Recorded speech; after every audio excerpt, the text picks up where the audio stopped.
O vídeo já vai começar, mas antes, não se esqueça de se inscrever e ativar as notificações.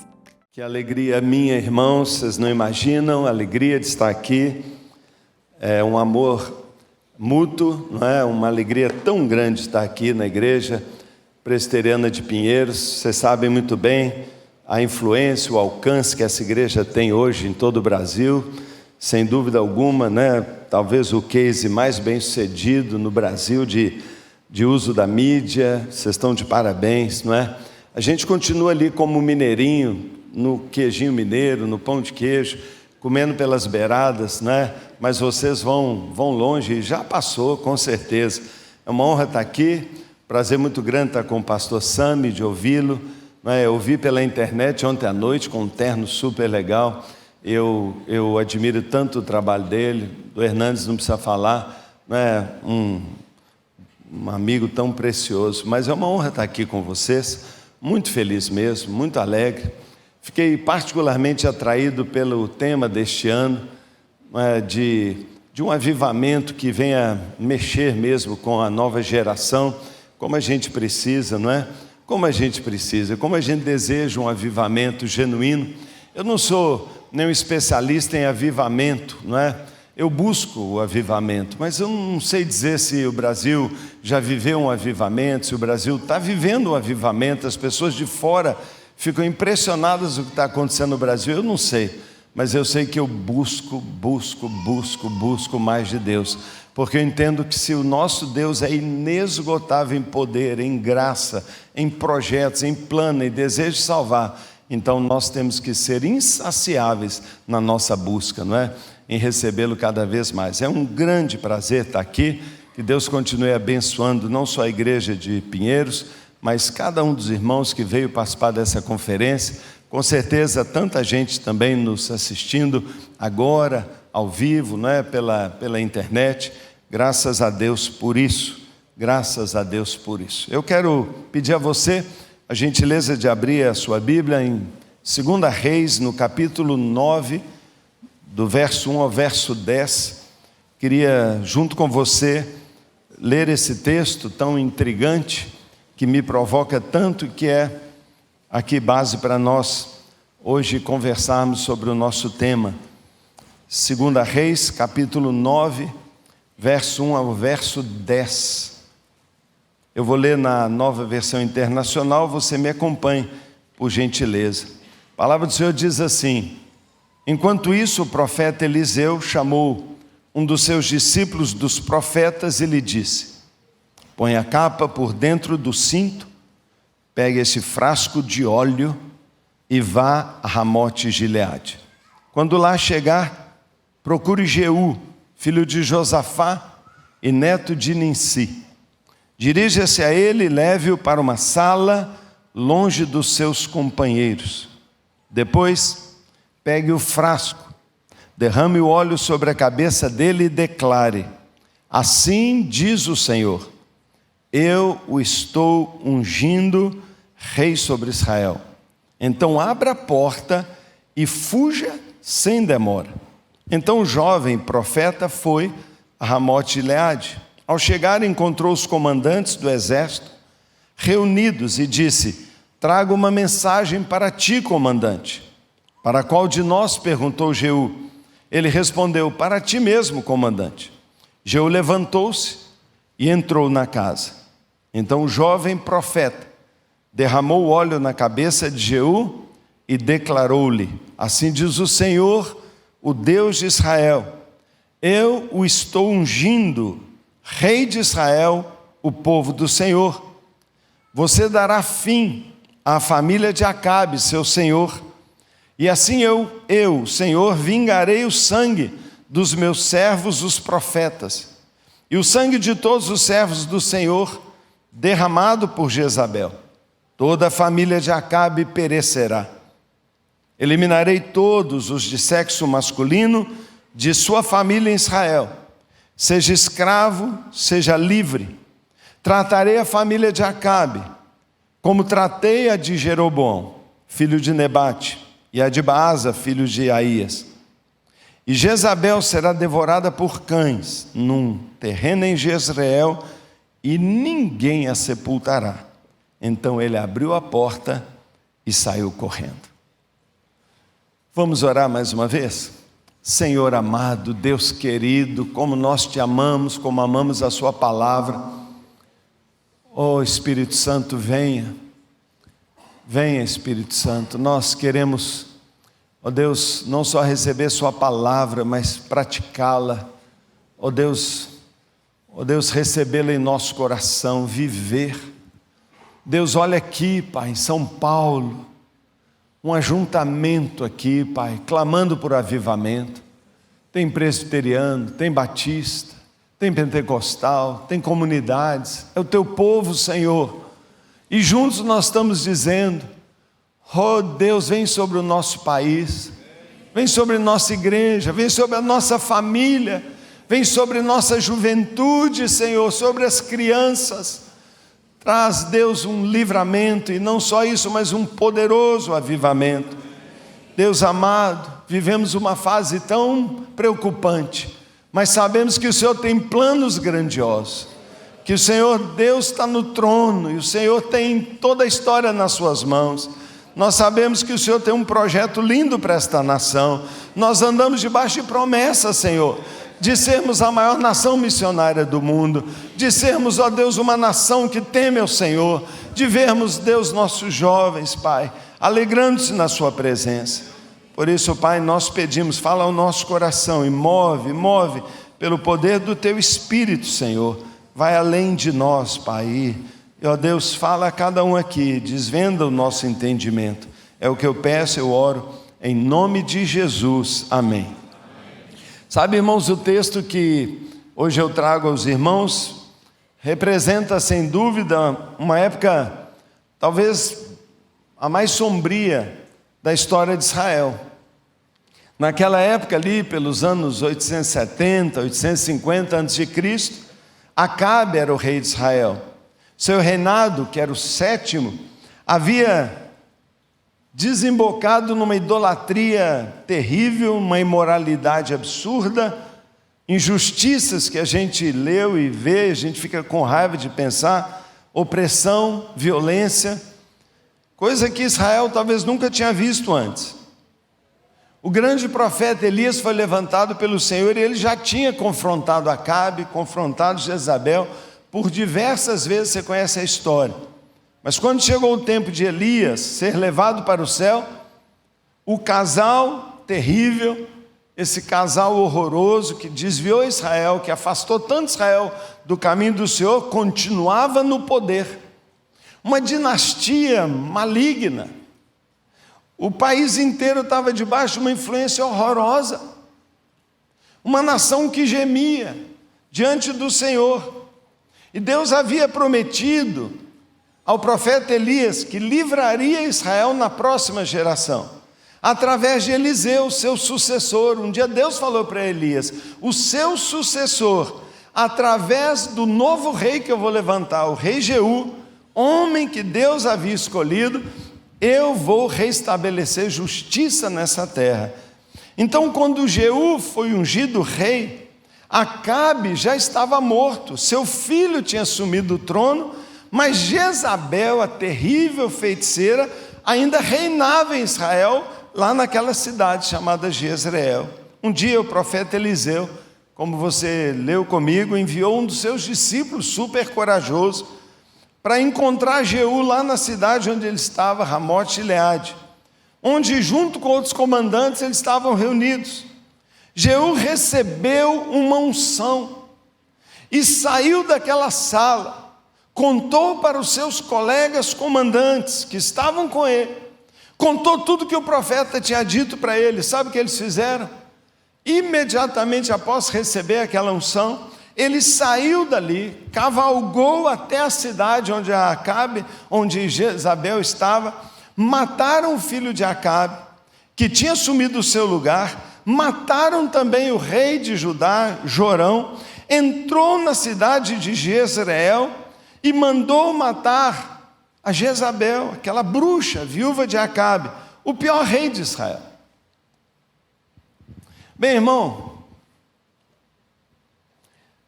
quando aquele profeta chegou e chamou Jeú para entrar numa sala secreta, num quarto secreto, para receber uma palavra, Jeú não tinha a menor ideia. Ele não tinha a menor ideia de que Deus iria transformar a nação inteira em um dia. Após décadas, irmãos, décadas, em que Israel esteve dominado e mergulhado numa escuridão terrível, numa opressão horrorosa, todo mundo sem esperança, desencorajados, dizendo: acho que nunca mais Israel vai voltar a ser uma nação restaurada. Uma maldição tão grande está sobre nós. Irmãos, num dia, tudo isso desapareceu. E o primeiro passo para isso acontecer, para uma virada na história de uma nação inteira, foi tomada por um homem que tinha acabado de ter o encontro com Deus. Um homem tinha acabado de ter o encontro com Deus, saiu de lá e tomou ações que mudaram o seu país. Para que essa mensagem fosse entregue para Jeú, é impressionante nesse texto que o profeta Eliseu impõe só uma condição. E a condição é: Jeú vai ter que se levantar do meio dos seus amigos e ele vai ter que ir para uma sala interna, para um quarto interno, e só ali, sozinho, só ali é que Deus o ungiria. E só ali ele receberia uma palavra que tinha poder para mudar o destino da sua nação inteira. Você compreende isso, irmão? Então, de repente, chega um jovem profeta e diz assim: eu tenho uma palavra de Deus. E ele está com um chifre de óleo na mão. Pode entregar a palavra. Aqui na frente de todo mundo eu não vou entregar, não. Tem que ser lá dentro, no quarto, sozinho. Lá eu tenho uma palavra. Lá eu tenho uma unção. Me permita pegar sua mão agora e andarmos muitos anos para frente. E chegarmos em Mateus 6,6, onde a palavra de Deus diz assim: quando você orar, vá para o seu quarto. Quando você orar, vai para o seu quarto. Feche a porta e ore ao seu pai. Seu pai está ali no secreto. Então o seu pai que vê no secreto, ele o recompensará. Irmãos, uma nação inteira naquele dia começou a ser mudada. Uma grande corrente de maldição, de pecado, começou a ser quebrada por causa de um chamado de Deus, porque um homem entrou num lugar separado e ficou 1 minuto a sós na presença de Deus, sozinho num lugar secreto. Deus estava prestes a começar a mudar a história daquela nação, e a primeira coisa que ele fez foi chamar um homem para se separar num quarto secreto. E hoje Jesus diz para nós: e quando você orar, vá para o seu quarto, feche a sua porta e ore a Deus em secreto. Irmãos, eu creio do fundo do meu coração que todas as vezes que Deus pretende se mover numa cidade, numa igreja, numa família, numa nação, primeiro Ele chama pessoas para se separarem no quarto secreto, porque existe uma unção, irmãos, existe um segredo, existe um poder lá no quarto secreto que você não vai achar em nenhum outro lugar. Em nenhum outro lugar. Você nunca descobrirá, talvez nunca terá acesso ao que Deus tem para você, sem desenvolver intimidade com Deus no lugar secreto. Para o rei Davi, esse lugar secreto era o pasto das ovelhas. Para João Batista, era o deserto. Jesus se retirava regularmente para um lugar onde ele pudesse ficar sozinho com o Pai. Meus irmãos, eu queria que você desse uma olhadinha rápida ao redor. Dá uma passada de olhos na nossa geração, na nossa juventude, no Brasil.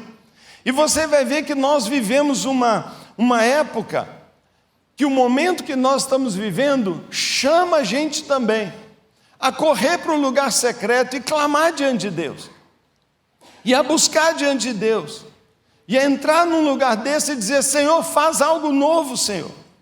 Sabe, irmãos, por todos os lados onde eu vou, eu escuto as pessoas dizendo que as coisas estão ficando muito confusas. Sabe, irmãos, quando as coisas começam a ficar desse jeito, é que Deus procura pessoas que Ele possa ungir e que Ele possa usar para trazer na terra o seu mover, os seus planos, a sua salvação, a sua transformação. Talvez o próprio Jeú, que estava envolvido ali nas questões de governo, talvez ele mesmo pensasse: a minha nação nunca vai mudar. Talvez ele nunca conseguia enxergar um futuro promissor. Mas quando ele entrou naquela sala interna, quando ele entrou naquele quarto, e quando ele ouviu aquela palavra profética, ele captou o coração de Deus. Ele entendeu que Deus tinha agora um novo plano para a sua nação, uma mudança, uma reconstrução, uma transformação da nação, e que ele fazia parte desse processo. Foi lá, irmãos, nessa sala interna, neste quarto secreto, que já Jeú respondeu o convite do Senhor para desempenhar um papel chave. Foi lá que ele disse: sim, Senhor, eu irei. Sim, Senhor, então eu aceito o seu chamado. E todo o país foi mudado, com muita violência, é verdade. Mas a partir daquele momento Deus diz: eu estou exercendo juízo nesta nação. Todo o país foi mudado, porque um homem se separou dos seus companheiros para estar a sós com Deus. E eu continuo crendo que o caminho de Deus é o mesmo. Que Deus está nos chamando para olhar para a nossa nação e perceber que o Brasil precisa desesperadamente de um avivamento. Que a juventude precisa desesperadamente ver uma igreja avivada. Que a nossa nação tão carente de justiça, de retidão, de caráter, precisa desesperadamente de uma igreja viva, transformadora, relevante, pujante, santa, quebrantada. Quando Deus quer se mover numa nação, Ele não vai ungir este prédio, Ele não vai ungir uma igreja, uma denominação, Ele não vai ungir uma junta missionária, porque Deus nunca ungiu prédios, Ele unge pessoas. Ele tem óleo para derramar sobre pessoas, e talvez nós estamos pensando: um avivamento vai acontecer na igreja, um avivamento vai acontecer na igreja presbiteriana, um avivamento vai acontecer na igreja batista. Deus procura um coração onde o avivamento possa acontecer. Talvez o motivo porque você veio para essa conferência, talvez o motivo porque você se separou nesses dias, é porque Deus começou a instigar seu coração.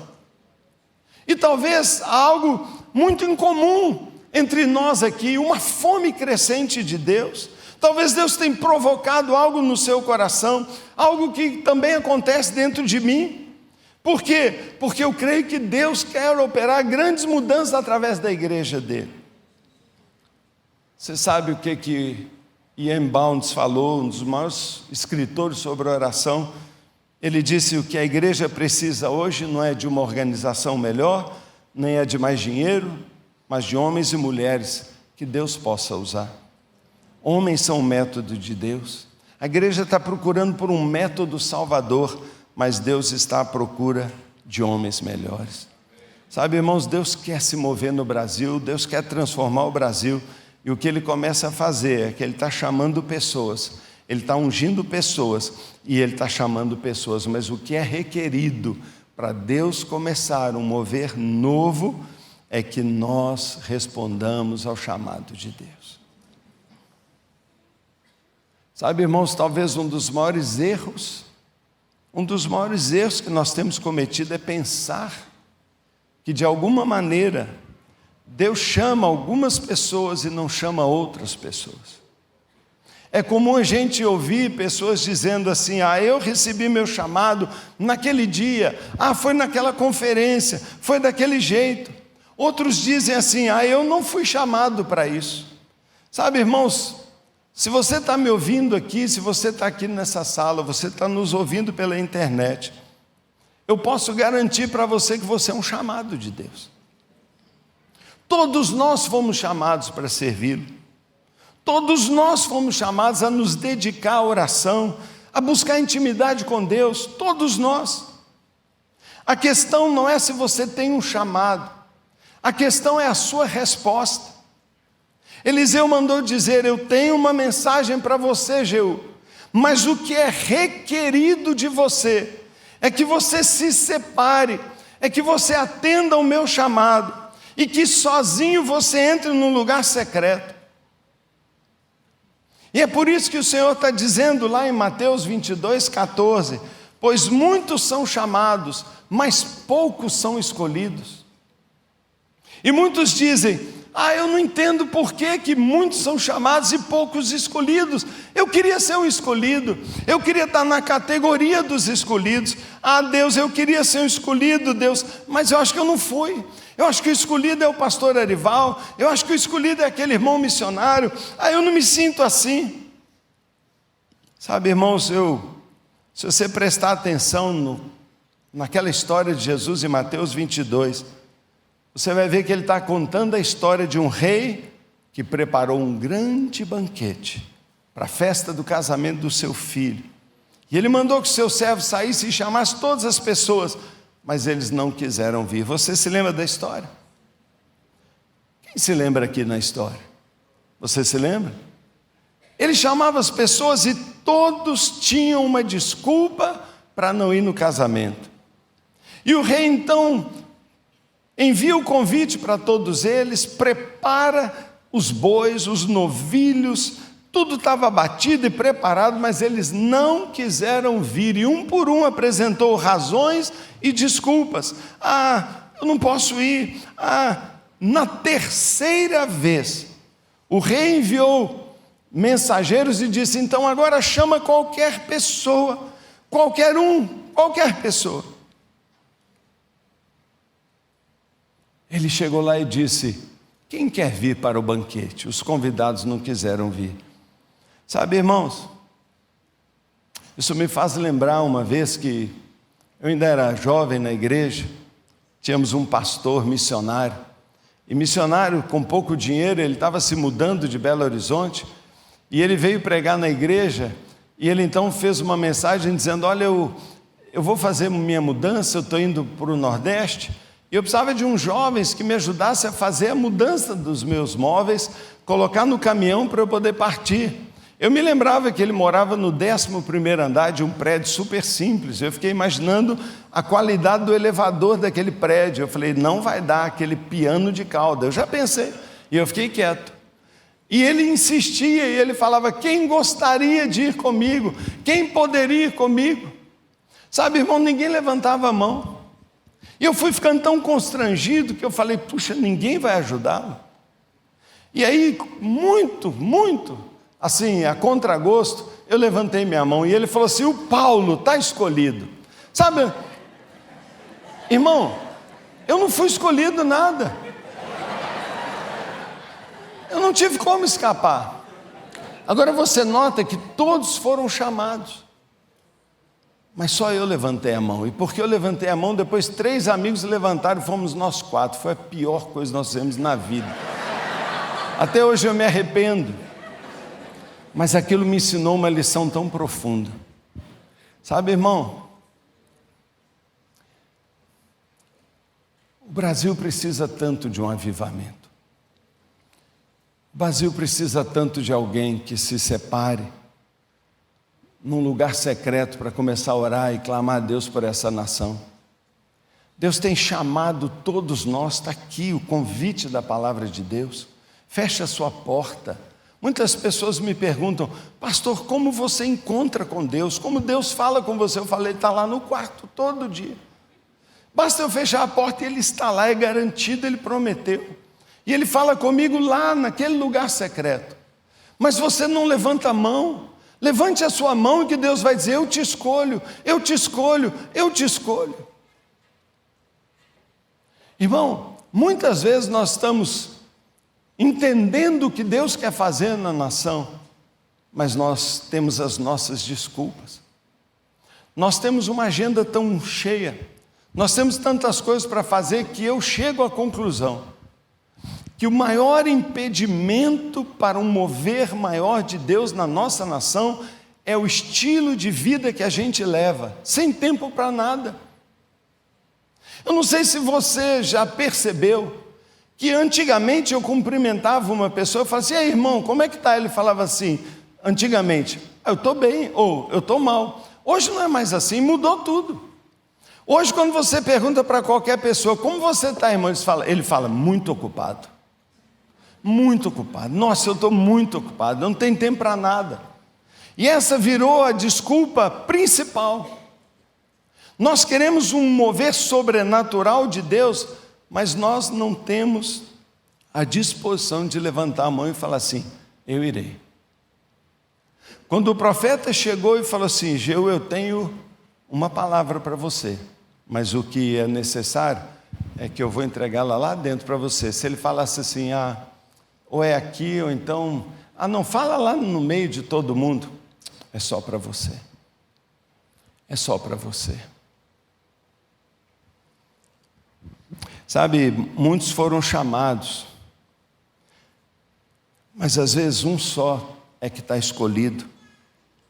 E eu creio que Jesus entra aqui nessa conferência e diz assim: "Eu estou procurando pessoas que vão se dar para a oração no quarto secreto. Eu estou à procura de líderes, de pastores, de diáconos, presbíteros, que além de tudo que fazem, vão se separar para buscar, para clamar, para chorar pela causa do avivamento da terra, da cidade. Eu estou à procura de pessoas que vão fazer meu nome famoso. Eu estou à procura de pessoas como Jeú, que vão entrar naquela sala até receber a unção que pode mudar o mundo desolado." Sabe, a razão porque muitos são chamados e poucos escolhidos é porque poucas pessoas estão dispostas a levantar a mão para o Senhor, porque sabe do peso do piano. Portanto, eu digo que define a gente não é o nosso chamado, é a resposta que a gente dá. O que nos distingue é o nível de resposta que a gente entrega diante do Senhor.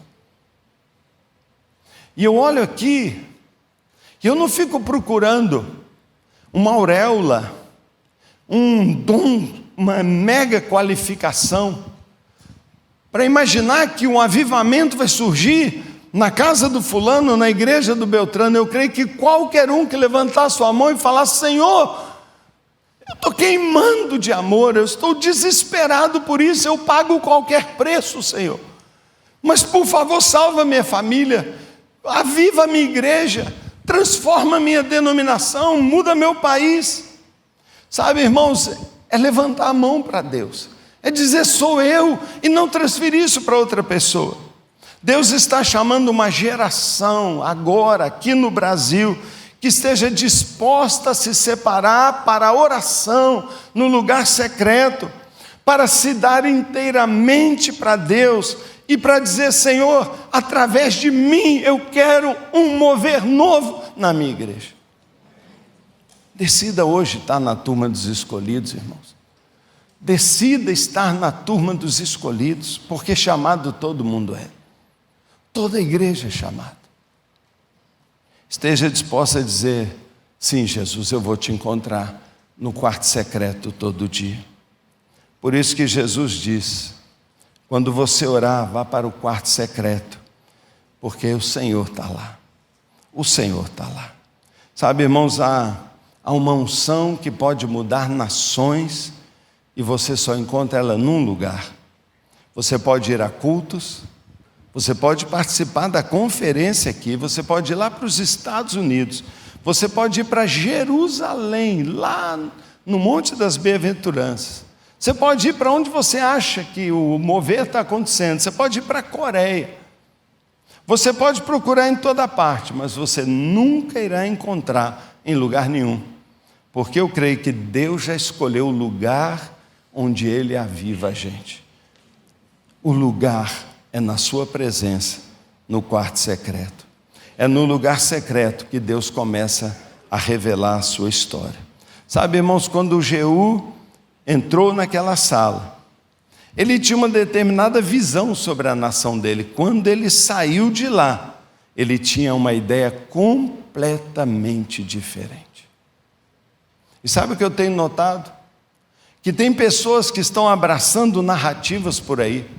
Tem pessoas que estão andando, sabe, no rumo que a história vai, baixando-se em negativismo, dando-se a desespero, sabe, desistindo, acreditando em outras ideias. Por quê? Porque não tem gastado o tempo de ouvir de Deus aquilo que Deus quer fazer. E eu creio que o profeta Jeú disse: é isso que eu vou fazer em Israel. Deus falou com ele: eu vou limpar a casa de Acabe, Jezabel vai ser destronada, e eu vou restabelecer justiça. E uma das coisas que mais entristece meu coração é ver a quantidade de pessoas que não entende o que Deus está fazendo, porque nem compreende a palavra dele, nem compreende. Sabe, eu creio que Deus está querendo trazer para nós uma palavra de esperança. Eu creio que Deus está dizendo: está ao alcance de qualquer um participar de um processo extraordinário que Deus quer fazer através de você. Através de você. Se nós fôssemos gastar tempo falando da história dos avivamentos aqui, eu escolheria um. O avivamento no país de Gales, 1904. Um jovem que você já ouviu tanto falar nele, Evan Roberts, 26 anos. Sabe, ele impactou o mundo inteiro. Um jovem, nós estamos falando de jovens. Dos 14 aos 26 anos, ele se dedicou, sabe a quê, irmão? A oração e ao estudo da palavra de Deus. Alguém poderia dizer: esse rapaz, ele é um rapaz teórico, isolado, só quer saber de orar, ele é meio esquisito. Imagina alguém dos 14 aos 26 anos se dedicando à oração. Diz que ele se separou, Deus falou com ele sobre o avivamento que estava por vir. Suas orações moveram o céu sobre a sua nação. E de lá influenciou tantas igrejas. Sabe, irmãos, nós precisamos de uma geração assim, que esteja disposta a buscar avivamento e restauração da nação. Quando eu comecei meu ministério pastoral, eu cheguei na igreja meio desorientado. A minha história é um pouquinho diferente, porque eu antes fui engenheiro um bom tempo, e depois Deus me chamou e eu comecei a trabalhar como engenheiro, como um pastor auxiliar, me preparei, depois fui consagrado ao pastoreio. Um pouco depois que eu fui consagrado, o pastor principal, o pastor presidente da igreja, saiu e eu fiquei interinamente. Depois de um tempo de interinidade, a igreja votou, elegeu, fui eleito pastor. Então eu deixei o trabalho que eu tinha, ainda estava em tempo parcial, e vim para a igreja. Sabe o que aconteceu? Eu não tinha a menor ideia do que eu devia fazer. Eu não tinha a menor ideia. Um grupo expressivo tinha votado contra mim. Eles diziam assim: ele não é pastor, ele é só um engenheiro. Apesar de eu já ter muitos anos de pastor e ter me preparado muito e ter passado nos requisitos, mas eles não aceitavam. E sabe o que eu penso? Eles tinham toda a razão, porque tinha tudo para dar errado. E eu perguntei ao Senhor, eu falei: Senhor, o que eu faço? O que eu faço, Deus? E Ele falou assim: vai para o lugar secreto. Irmãos, antes de eu começar o meu ministério, antes de fazer qualquer reunião, qualquer deliberação, um projetinho sequer, eu decidi gastar um tempo de oração. Então o que eu estou falando com vocês, eu experimentei durante um tempo. E eu me propus a fazer nascer uma nova igreja. A minha igreja tinha na época no papel 200 pessoas, 50 pessoas participavam do culto de manhã. Uma igreja brigada, uma igreja ótima, mas que estava enfrentando uma crise, com uma crise financeira bruta, com um esvaziamento muito grande. Eu me lembro que um dia só, 100 pessoas vieram no culto da manhã pedindo o desligamento da igreja, estavam indo para uma outra igreja. Aquilo me arrasou. E eu então comecei de tempo integral com tão pouquinha gente, me sentindo tão despreparado, criticado por boa parte, uma frieza reinante na igreja. E eu não tive dúvida nenhuma do que eu devia fazer. Sabe o que eu fiz? Eu me propus a fazer exatamente isso. E eu saía, porque eu trabalhava muito na época, imagina 2 empregos, agora eu era só pastor. Eu saía de casa às 7 horas da manhã. Às 7 horas eu estava entrando no meu gabinete pastoral e eu saía às 7 da noite. Sabe o que eu ficava fazendo? Orando e lendo a Bíblia. Sabe quanto tempo eu fiz isso? 9 meses.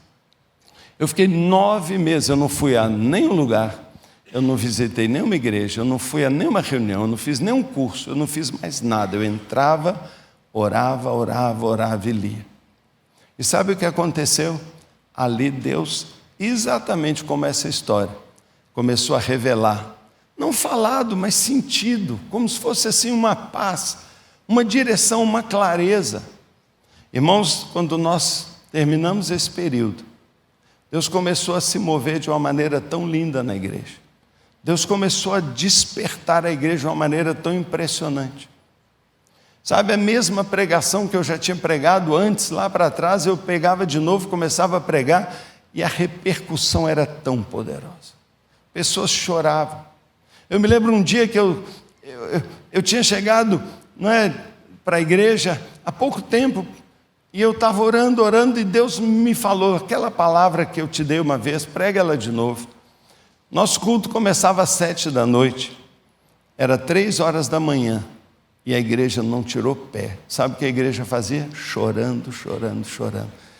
De 9 às 3 da manhã. Eu tive que mandar embora. E sabe que alguns não foram?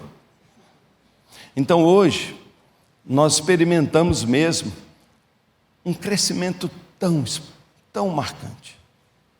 Todos os dias pessoas se convertem. Todos os dias. Mas eu fico pensando, não tem nada a ver com estratégia, nós somos uma igreja em células, temos mais de 2.000 grupos na nossa igreja. Nós temos um ministério muito forte com jovens, mais de 50% da igreja tem abaixo de 22 anos, muito forte. Mas eu sei de onde vem. Vem da oração. E sabe o que eu mais faço até hoje como pastor? Eu oro. Eu oro cedo, eu oro muitas horas. Sabe o que eu mais faço com meus pastores? Eu oro. Sabe o que eu vou fazer? E sabe que eu só adiei isso, que era para hoje eu estar lá, porque eu vim aqui, mas sabe o que eu vou fazer na quarta-feira cedinho? Eu saio com todos os meus pastores para ficar quarta, quinta e sexta. Sabe o que nós vamos ficar fazendo? Orando. Porque eu não tenho dúvida nenhuma, irmãos. Eu não tenho dúvida nenhuma que todos nós podemos ser o instrumento de um avivamento se Deus nos conquistar para o lugar secreto. Por isso, irmão, se você ama o jovem, se você se preocupa com o destino dos adolescentes, se você pensa naquele universitário crente que está entrando agora e recebendo uma lavagem cerebral. Ontem eu conversava com um estudante de medicina da minha igreja, ele falou, pastor, de 75 alunos de medicina da UFMG, eu sou o único evangélico. Se eu ficar dando testemunho lá, é suicídio acadêmico. Sabe o que eu falei com ele? Eu falei assim, eu vou orar por você. Sabe, irmãos, se nós queremos ver um avivamento, nós que temos que trazê-lo. Eu sei que avivamento é uma ação soberana de Deus. Eu sei, eu não tenho dúvida nenhuma, que Deus tem um plano para as nações e para o Brasil também, mas eu sei aquilo que Deus pode fazer na sua vida, na sua igreja, através de você, no seu púlpito, quando verdadeiramente a gente decide buscar a Deus no lugar secreto. Buscar a Deus. E eu queria terminar minha palavra dizendo para você, eu estou mais do que convencido de que Deus, da mesma maneira, quer se mover hoje na nossa nação. Eu percebo um ambiente muito parecido, onde parece, então, quando a gente olha 3 milhões de abortos, quando a gente olha na minha cidade, 25 mil mendigos morando na rua, quando a gente vê as cracolândias e a gente vê o crime organizado, quando a gente vê tanta coisa na nossa nação, eu creio que hoje Deus está aqui, e eu creio que Deus está chamando pessoas que se separem para Ele como intercessores. Sempre foi assim. Toda a história de avivamento começou com um despertamento do povo de Deus. E do despertamento do povo de Deus foi tão extraordinário que começou a haver uma colheita de almas muito grande. E depois disso, o que acontece sempre? Uma transformação social. E acaba que a nação e as cidades e as famílias são transformadas. E nós queremos ver isso aqui, mas nós temos que começar naquilo que é a nossa parte. E eu creio que o chamado de Deus para nós é nos separarmos para Ele. Deus está procurando aqueles que vão se separar para Ele, que vão derramar sua vida no lugar secreto. Ontem eu estava assistindo aqui a conferência, mais tarde à noite eu vi jovens dirigindo períodos de oração e eu tinha vontade de chorar. Eu falei, meu Deus, é isso aí. Nós temos que orar. Nós temos que orar. Nós temos que orar. Eu queria que você fechasse os seus olhos um instante. Eu queria que você tivesse certeza que avivamento em lugar nenhum desse planeta começou no meio das massas, mas começou sempre entre poucos que levantaram suas mãos para Deus. Eu queria que você parasse um instante agora e escutasse Deus falando com você. Irmãos, esse é o meu anelo. O meu anelo hoje é que Deus fale com você. E que o Espírito Santo fale como aquele jovem profeta de Eliseu falou, eu tenho uma palavra para você, mas o que eu tenho para você receber, você vai ter que se levantar da sua roda de amigos, você vai ter que parar um pouco a correria, você vai ter que diminuir seu ministério, seu trabalho no público e se separar para mim. E se você está ouvindo o Senhor te chamar e todo o tempo você ficou falando, eu preciso orar mais, eu preciso orar mais. Eu queria que você se comprometesse. Naquele dia, um pastor missionário dizia, quem pode me ajudar? Eu tenho que fazer uma mudança. Quem pode me ajudar? E eu levantei a mão. Sabe, querido, eu sinto que naquele dia eu não só servi um missionário, mas eu creio que Deus viu também. Esse jovem não consegue dizer não. Ele não consegue ver algo que precisa ser feito e ficar de mão para baixo. Querido, querida, talvez você pense, se algo vai acontecer, vai ser através daquele grande homem. Vai ser através daquele evangelista, ou daquela pessoa tão famosa, mas talvez é através de você. E se você crê que Deus está falando com você, e você está disposto a se comprometer com o chamado, à oração e ao quarto secreto, eu queria que você fizesse como Jeú, que você dissesse para Deus, sou eu. Trago uma palavra para você. Para quem? Para você mesmo. E ele se levantou. Ele se levantou e foi para o quarto secreto. E um óleo veio sobre a cabeça dele. Irmão, eu posso sim acreditar que no meio desta conferência há um momento em que o Espírito Santo tem óleo para derramar sobre nós. Porque não é por força nem por violência, é pelo Espírito Santo de Deus. E eu creio que há uma unção que Deus quer derramar sobre cada um de nós aqui. Você não está aqui por acaso, essa poltrona foi separada para você. Mas se você entende que Deus está te chamando para se separar à oração e ao quarto secreto, eu quero que você fique de pé agora e ainda levante uma mão para o alto, dizendo: sou eu, Senhor. Sou eu, pode contar comigo, Senhor. Chega de desculpa. Eu tenho um trabalho, eu tenho uma compra, eu ainda sou jovem, eu tenho um mestrado. Nada justifica. Na urgência desta hora, quando nós sabemos que Deus quer fazer algo, levante bem alto a sua mão, se comprometendo. Deus, por favor, Deus, eu estou clamando aqui, Pai, nos encontre, Senhor, no lugar secreto e derrame uma unção sobre nós, sobre mim, sobre cada pastor, cada líder aqui, uma unção que mude a história dessa nossa nação, uma unção que mude a história do nosso casamento, dos nossos filhos, que mude a história do nosso ministério, que mude a história da nossa cidade. Senhor, eu clamo, Senhor, só o Senhor é Deus, só o Senhor tem poder e o Senhor pode. Deus, eu oro por cidades salvas, eu oro por famílias transformadas. Toma posse de nós, Senhor. O Senhor está vendo as mãos levantadas, Senhor? Vem, Espírito Santo, venha.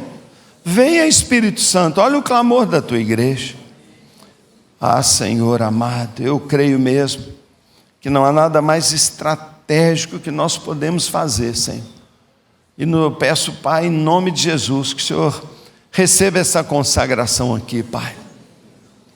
Deus, que seja uma marca tão profunda agora nessa mão levantada. Seja, Deus, uma marca tão profunda nesse coração agora, que, ó Deus, a noite de sono não vai apagar, Deus, essa marca aqui, Pai. Ó Deus, Pai, eu quero pedir mesmo, Senhor, uma mudança de agenda, Senhor. Eu quero pedir, Pai, um incômodo do céu, Pai, tão forte, Pai, mas tão forte, Pai. Ó Deus, que o Senhor levante aqui, através desse grupo, Pai, o canal mais poderoso de clamor e intercessão para essa nação. Deus amado, ensina a gente a orar, Deus. Ensina a gente a gastar tempo, ensina a gente. Oh Deus, por favor, disciplina a nossa alma, controla a nossa mente. Oh Deus, em nome de Jesus, disciplina o nosso corpo, tira o poder da carne, Senhor. Oh Deus, tira toda indolência, preguiça, má vontade, incredulidade. Espírito Santo, vem Espírito Santo, nós estamos consagrando nossos corpos, nossa mão, nosso joelho, nossas manhãs, nossas noites. Senhor amado, marca um encontro aqui com cada um. Ensina-nos a orar, Pai, ensina-nos a orar, e que nós sejamos achados pelo Senhor. Que o Senhor, olhando do céu, veja, lá tem um grupo que de verdade está pagando o preço de um avivamento, está clamando. Eu vou atender o clamor deles, eu vou. Pai, faz desta conferência o epicentro de um mover sobrenatural nesta cidade. São Paulo precisa de Cristo. São Paulo precisa do mover do Espírito Santo. São Paulo precisa de igrejas vivas, igrejas evangelizadoras, igrejas missionárias. Senhor Deus, o Nordeste brasileiro precisa, a África precisa, Senhor. O mundo precisa da igreja brasileira. Não deixa, Senhor, não deixa, Pai, que o desânimo, não deixa que a incredulidade cresça em nosso coração. Eu quero pedir, Pai, leva-nos ao lugar secreto, para nós sairmos de lá com uma outra história na nossa cabeça, e ao invés de achar que Acabe está governando, a gente saia das reuniões de oração, das manhãs de oração, sabendo que quem tem autoridade é Jesus, e que todo principado e potestade está debaixo do pé dele, e que ninguém vai parar a igreja, e que nós faremos a grande colheita de almas. Pai, dá-nos esta nação, dá-nos o jovem brasileiro. Nós oramos pela salvação dos jovens do Brasil, nós oramos pela salvação dos adolescentes, nós oramos pelas universidades, pelas escolas. Oh Deus, o Senhor pode fazer uma surpresa, Pai, um avivamento no meio das universidades federais.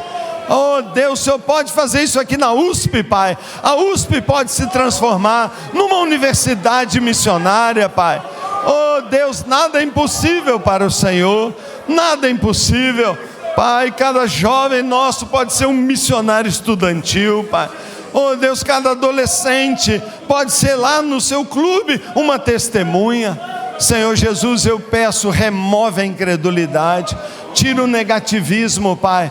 Oh Deus, acaso pode o Senhor mudar esta nação? Sim, Senhor, o Senhor pode. E nós dizemos: começa comigo, Senhor. Começa comigo, começa comigo, começa comigo, Senhor. Começa comigo, começa comigo. Eu queria que você apontasse para o céu, com a ponta do dedo, você dizer: Senhor, se o Senhor precisa de um coração para começar um avivamento, você já tem um. Diga para ele: você já tem um. Aponta para o seu coração: o meu coração. E fica apontando para o seu coração, o seu coração. Ah, irmão, eu queria que tudo que a gente for ouvir ainda nessa conferência saísse da cabeça e viesse para o coração. Um coração em chamas, um coração derretido, um coração faminto, um coração insaciável. Começa no meu coração. Sabe, irmãos, só isso que eu falei para Deus um dia. Senhor, começa no meu coração. No meu coração. E não há limites para o que Deus pode fazer. Quando uma pessoa sai para o quarto secreto, dobra o seu joelho e entrega para Deus. Entrega para Deus. Mais uma vez, muitos são chamados, poucos são escolhidos. Tem algum escolhido aqui? Amém. Tem alguma escolhida aqui? Amém. Então, quando é que nós vamos orar? Quando é que nós vamos orar?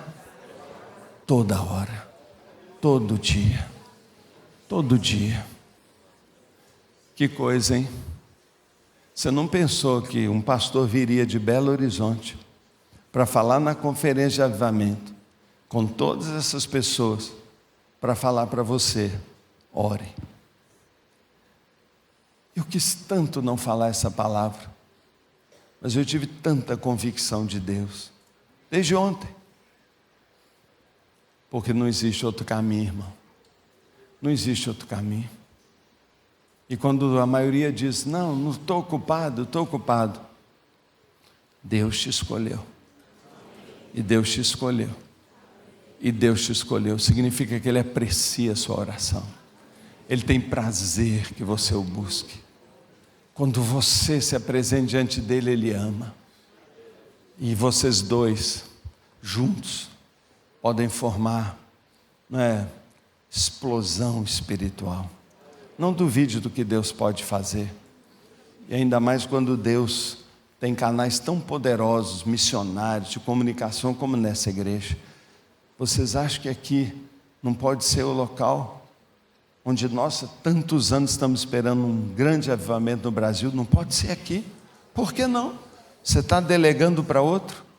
E aí você põe a mão no bolso e fala: ah não, Deus não faz isso com presbiteriano. Ah não, Deus não faz isso em São Paulo. Ah, Deus não faz isso. Ele faz. Ele faz. Ele está só procurando alguém que renda seu coração a Ele. Eu todo dia falo com o Senhor: Senhor, eu tenho tão pouco para te dar, mas o que eu tenho eu te dou. Minha paixão, meu sonho, meu anelo. Eu anelo por isso, irmãos. Eu anelo. E quando você estiver se dobrando lá e querendo desistir, falar: esse negócio de orar está muito chato. Lembra que lá em Minas tem um ajoelhado lá orando e clamando desesperadamente: me dá as almas, Senhor. Me dá as almas, me dá as almas. Me dá as almas, Senhor. Desesperadamente. Fecha mais uma vez seus olhos. E agora você fala com Deus. Dá uma resposta para Ele.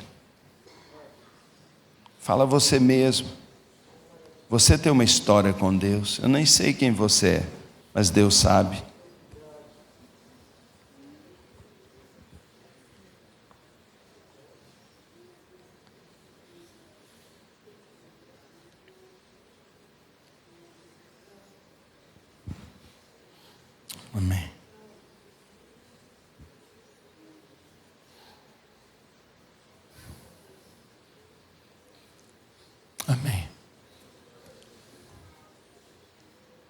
Sabe, irmãos, antes de passar para o pastor Arival, orar é muito difícil mesmo.